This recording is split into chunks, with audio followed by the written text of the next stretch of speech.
अस्सलाम वालेकुम गाइस, कैसे हो आप सब लोग। मैं हूँ फारिया जवेद और आज मैं आप लोगों के साथ सॉफ्ट टच वालों का टोनर का रिव्यू करने लगी हूँ। ये देखिए सॉफ्ट टच वालों का न्यू फील स्किन टोनिंग। ये देखें, ये स्किन पॉलिश में भी यूज़ हो जाता है। आप इसको स्किन पॉलिश करने से पहले या बाद में भी इसको इस्तेमाल कर सकते हो।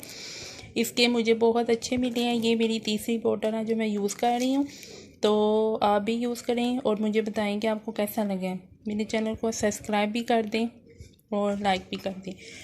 तो इससे आपके ओपन पोर्स बहुत हद तक श्रिंक हो जाएंगे, बहुत हद तक ख़त्म हो जाएंगे आपके। ये देखें, इसको यूज़ करें, बहुत अच्छा है। इसकी खुशबू भी बहुत अच्छी है। आप इसको ऐसे शेक करके अच्छी तरह फिर यूज़ करें, बहुत अच्छे इसके आपको रिज़ल्ट मिलेंगे। ये देखें,